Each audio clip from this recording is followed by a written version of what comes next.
근데 포트폴리오에는 두 가지 의미가 있는데 또 하나의 중요한 건 뭐냐면 수익 극대화예요. 포트폴리오는 구성하는 게 중요한 게 아니에요. 그렇죠. 운용이 굉장히 중요합니다. 기대 수익을 좀 많이 낮추셔야지 돼요. 기대 수익을 낮추시면 오히려 보이는 게 많아요.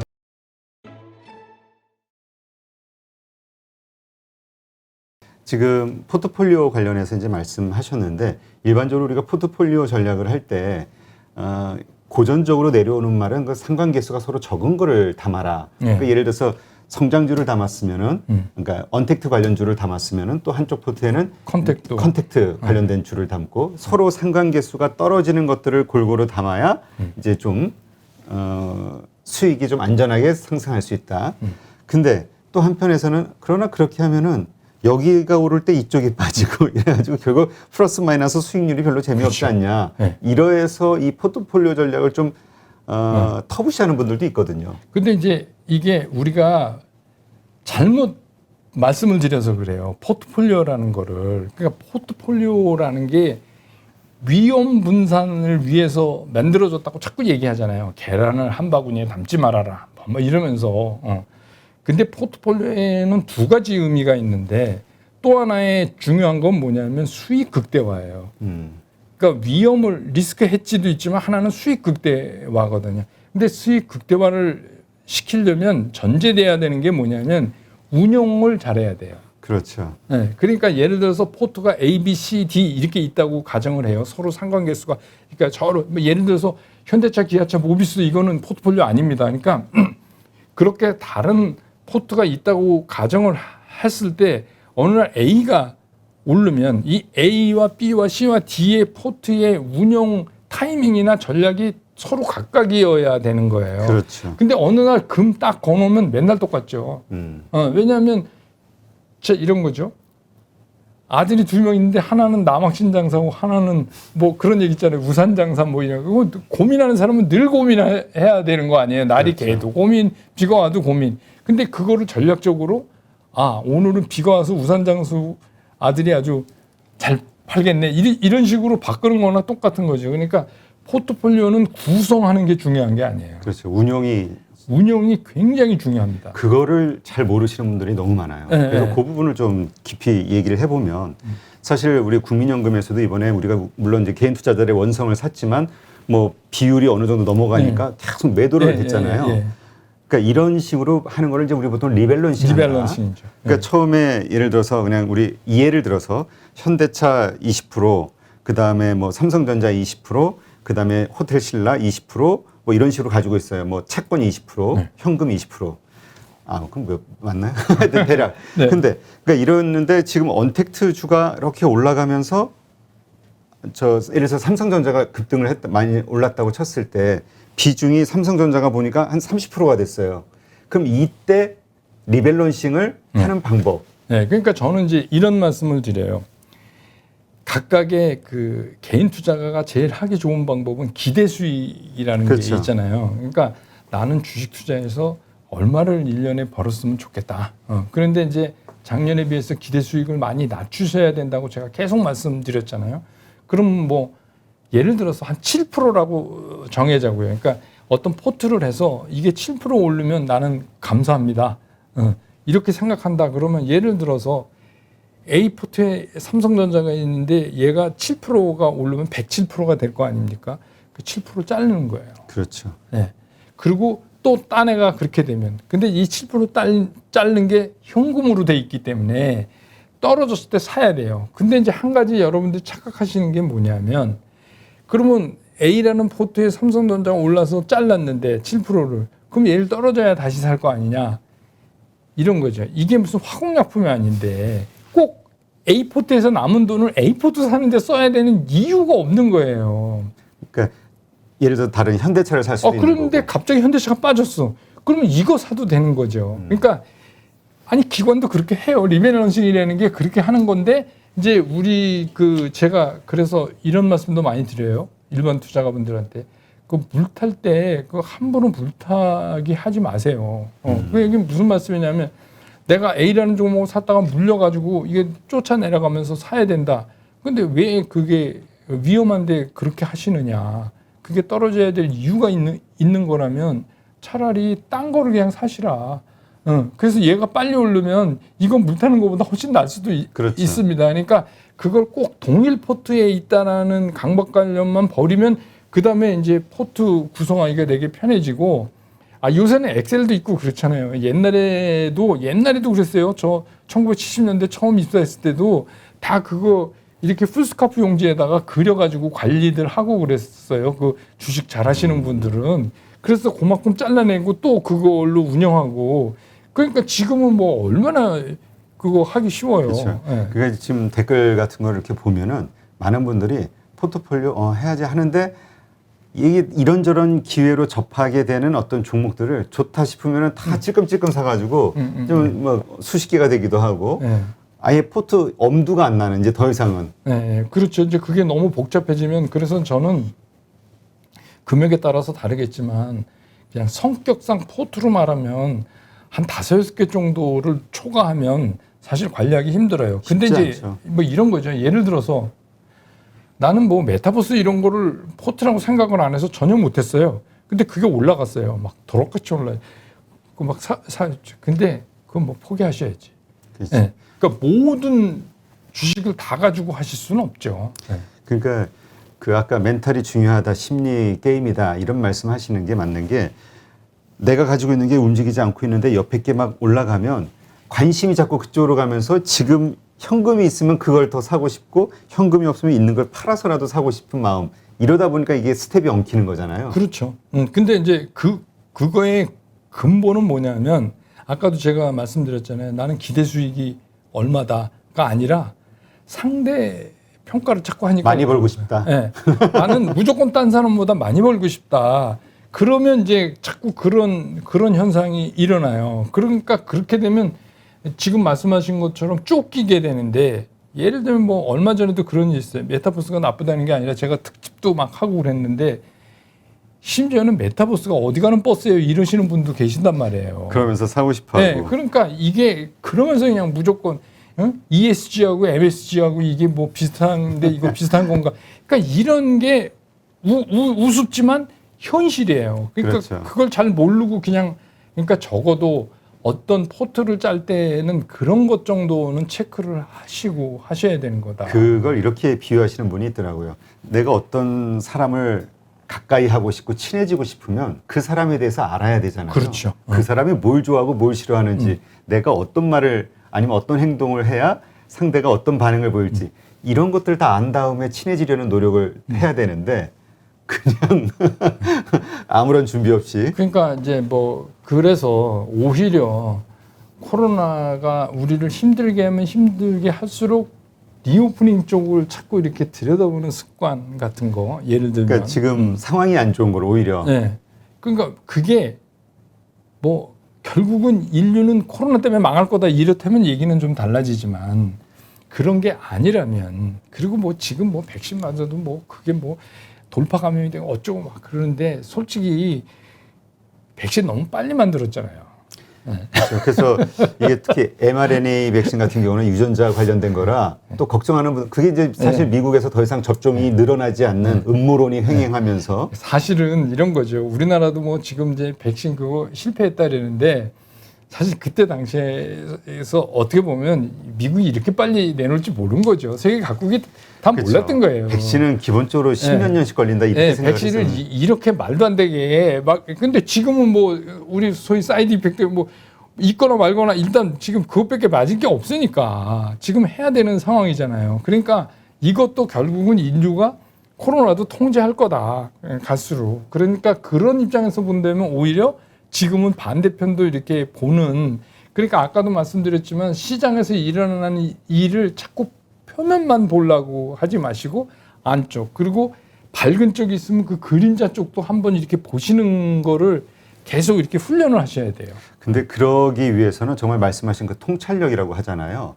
이게 뉴스를 들어도 그 내면을 좀 왜냐하면 우리가 지금 델타 변이 바이러스 리오프닝이 떨어질 수밖에 없는 이유로 생각할 만한 근거들이 막 나오거든요. 뉴스 보면 델타 변이 2,000명이 돌파되고 뭐 미국은 뭐 몇만 명이 되고 몇십만 명이 되고 거기다가 뭐요?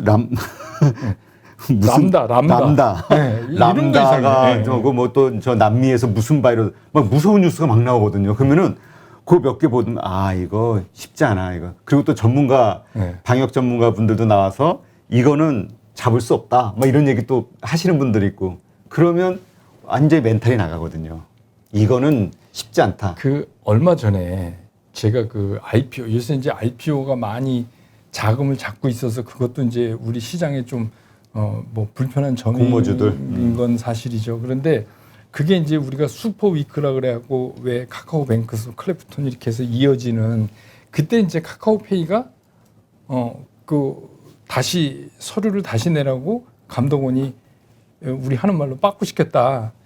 그러면 이제 그게 뉴스에 나오잖아요. 그러면 그래? 이거 카카오페이 뭐 이렇게 할 게 아니라 그때 사실 이 업계 선수들끼리는 딱 그랬어요. 카카오 감독원을 로비했어? 이렇게 나왔어요. 그 얘기는 뭐냐? 아니 그게 원래대로 하면 그게 뭐 갑자기 날정해서 하는 것도 아니고 몇 개월 전부터 하는 건데 그 주관이 카카오 주관이어야지 되는 거 아닙니까? 그렇죠. 네. 그리고 그때 당시에 시장도 막 좋아야 되고 근데 시장도 나쁜 데다가 클래프톤이라는 어마어마한 놈이 중간에 끼어 들어왔어요. 그러면 아니 이거를 이거 뒤로 옮겨. 왜냐하면 뒤로 옮겨도 지금보다 더 나쁠 수는 없을 것 같아. 이런 생각을 할 거 아닙니까? 그렇죠. 네, 그러면 시장에서는 당연히 생각하는 게, 야, 카카오 세네. 우리 거 높지 않아요? 다시 내게 좀 주세요라든지. 그러니까 우리가 우스갯소리로 그랬어요. 야, 이거는 진짜 잘했네. 카카오는 운도 좋네. 감독원이 여기서 딱 해서 9월, 10월로 밀어넣네. 그때 되면 장 좋을지도 모르는데. 그런 생각을 그러니까 시장에서 어떤 뉴스가 나왔을 때 글쎄 이게 좋은 건지는 모르지만 이 주식 투자를 하시려면 그 뒷면을 자꾸 보는 습관이 있어야지 돼요. 그렇죠. 말씀 나온 김에 지금 카카오뱅크 뭐 사실 BNK에서는 아주 그냥 뭐 거의 매도 리포트 같은 그런 일은 아마 처음이라고 그러더라고요. 네. 사상 공모주에 대해서 그냥 바로 그런 리포트가 나올 정도였는데 그래서 사들 정말 금융주로 봤을 때 이게 과연 가치를 평가받을 수 있을까 했는데 결국 상한가 가면서 좋은 모습을 보였단 말이죠. 네. 그러면서 카카오 이제는 이제 좀 하락을 정리하고 반등할 거 아니냐라는 기대감이 약간 들었었으나 결국은 또 횡보하는 듯한 어떻게 보세요? 이 카카오 주가 이제 뭐 카뱅은 뭐 말씀드린 대로 이제 이게 우리가 기대했던 것만큼 말하자면 그 일반 고전적인 금융사랑 다른 거를 이제 입증을 해줘야 돼요 카카오뱅크가. 그렇죠. 그러니까, 수익에서. 지금은 이제 시장 수급 논리로 막 이제 움직일 거고 이제 카카오 입장에서는 제가 처음 여기 파리로 나왔을 때 아마 그 말씀 드렸을 텐데 카카오가 기간 조정이 좀 필요하다. 그리고 기간 조정의 축은 가격대로 말하면 14만 5천 원대 얘가 축이 될 가능성이 있다.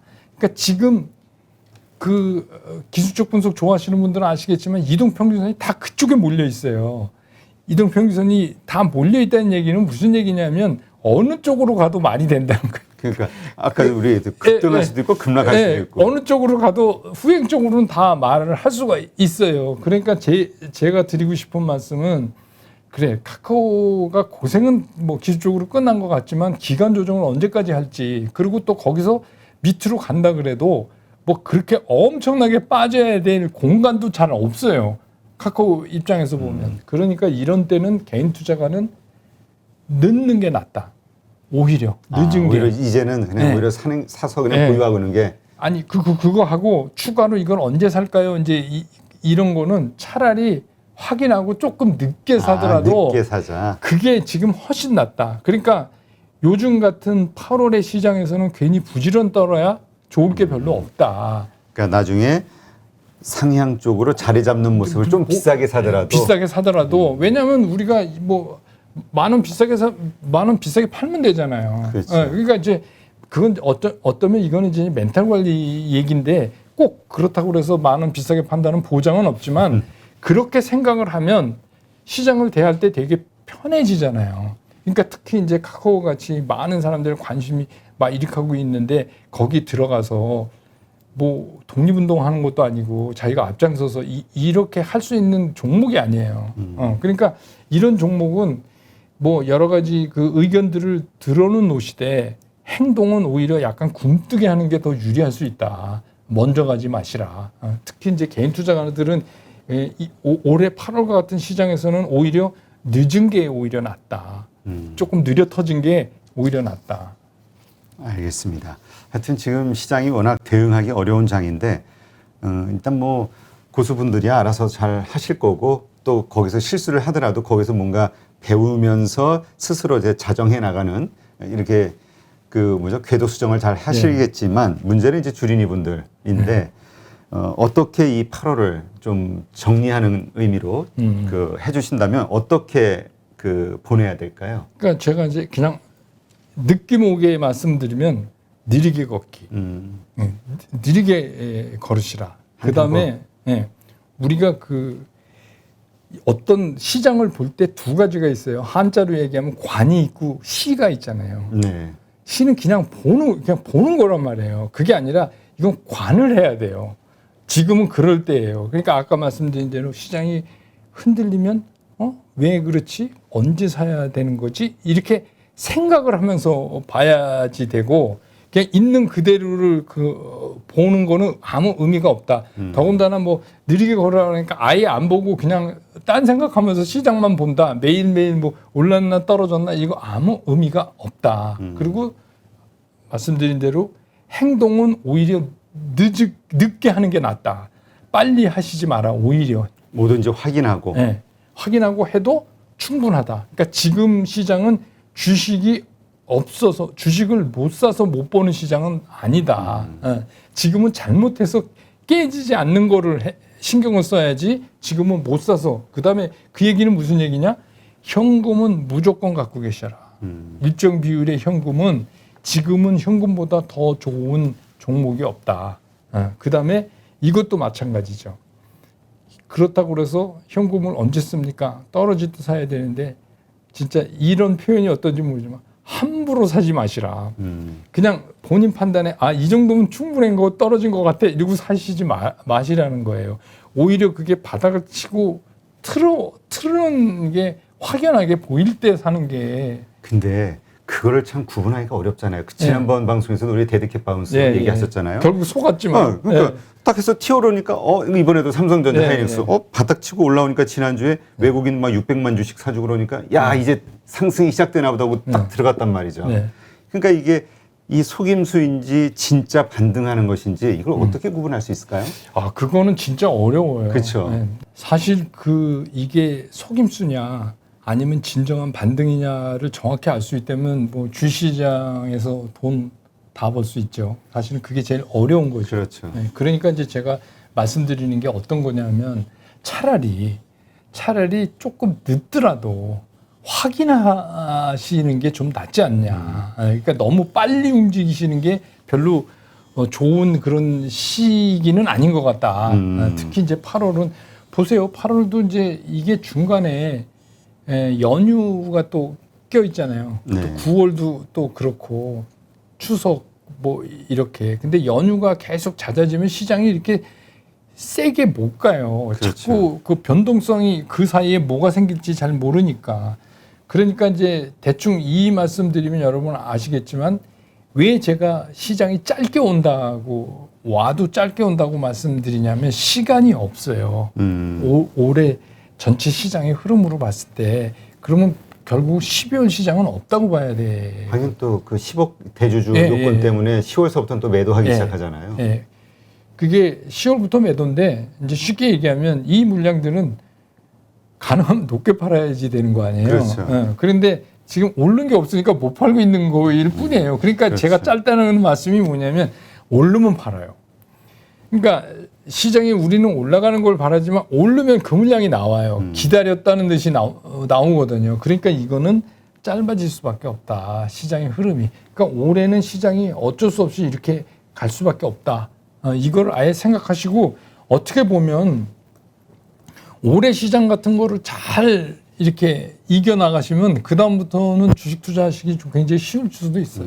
네. 그렇죠. 그러니까 시장을 이해만 하면은 이해하고 그냥 흐름대로만 따라가면 되게 기계적으로 네. 재밌을 수도 있다는 얘기 하시는 분들도 많더라고요. 그러니까 이제 이런 거죠. 단 전제되는 게 뭐냐? 나 1년에 뭐 50% 먹겠어. 뭐 이런 거 말고요. 그렇죠. 그러니까 합리적인 기대 수익을 갖고 계시다면 오히려 그런 시장의 흐름이나 어떤 패턴이나 이런 거를 좀 잘 살펴놓으시면 오히려 좀 편할 수도 있다. 네. 그러니까 어떻게 보면은요, 그 큰 돈 움직이시는 분들, 부자들, 이런 분들은 삼성전자 예를 들어서 사도 그렇게 떨어져도 그게 반응이 크게 없는 것 같아요. 그렇죠. 근데 소액 투자하는 우리 소액주주들, 우리 개인 투자자들은 정말 민감한 거야. 작은 돈 투자하면서도. 그 이유를 보니까 결국은 이분들은 뭐 배당 수익이라든가 그리고 지금 당장 팔 게 아니니까 이런 데서 오는 어떤 마음의 여유?